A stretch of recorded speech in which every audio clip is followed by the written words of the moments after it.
pesquisador literário, também jornalismo literário. E eu tenho algumas perguntas para o professor doutor em Teoria da Literatura, Marcelo Rocha, professor da Unipampa. E quais são as características do jornalismo literário, professor?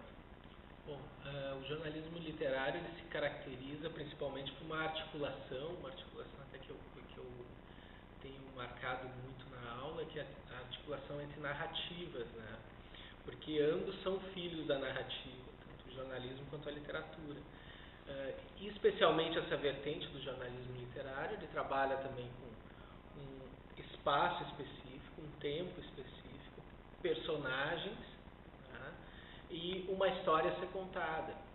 Então a gente tem todos esses elementos e tem toda uma ordem discursiva que é organizada pelo jornalista. O que muda da relação entre o jornalista e o escritor aí? Bom, jornalismo e literatura eles vão se fundamentar num fato, né? E o jornalismo literário vai se fundamentar num fato que ocorreu. Esse primeiro ponto que é comum aos dois. Só que o jornalismo ele vai tentar ser o mais veraz possível e a literatura o mais verossímil possível. A literatura ela vai ser o mais semelhante ao real e não o real. Não se propõe a isso. Né? E o jornalismo literário já parte dessa premissa. Não vai se propor a fazer uma articulação direta com o que ocorreu. Né? Mas vai se propor a fazer uma articulação homóloga ou próxima daquilo que ocorreu. E também uma diferença que é essencial é que no jornalismo há o repórter, há o jornalista intermediando a relação entre aquilo que ocorreu e a maneira como isso vai ser contado. Na literatura há o narrador que conduz a história. E no jornalismo literário, esse repórter ele vira um híbrido entre o narrador, ou seja, a maneira como aquilo vai ser contado, ou bem contado, né? Bem contado no sentido de uma história ter uma relação de causalidade eficiente, né, para o leitor, né, porque o leitor acredite naquilo que está lendo ou entre naquele discurso.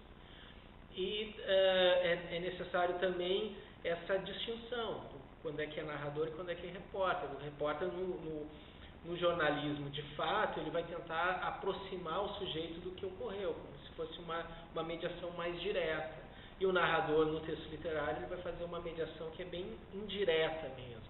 Vai construir a história. Então, mais ou menos, ou simplificando, né, dá para se pensar nessa relação entre os dois. E quando surgiu o jornalismo literário, professor? Bom, o jornalismo literário, assim como conceito mesmo, ele surge na década de 60, né, nos Estados Unidos. Então, essa ideia de jornalismo literário surge daí. Tanto que os grandes expoentes são o Tom Wolfe, o Truman Capote, né, esses são os autores mais reconhecidos desse jornalismo literário. Geitelese também, né? Geitelese também. Esses autores, eles são importantes na medida em que eles rompem um pouco com aquela ideia do lead, o lead objetivo, direto. Como o jornalismo literário contribuiu para o jornalismo diário?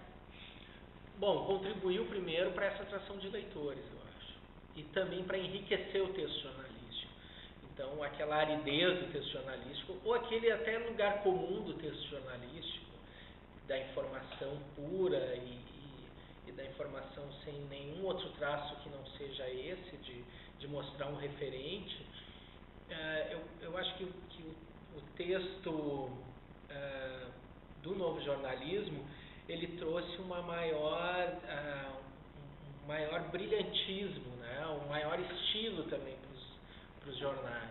Tanto que, como eu falei antes, se procura hoje muitos jornais em função dos sujeitos que ali escrevem. As pessoas não querem tanto aquela informação pura e simples. Elas querem, primeiro, talvez uma interpretação dessa informação e, em segundo lugar, uma maneira diferente de se contar a história. Né? E isso é muito procurado ainda hoje.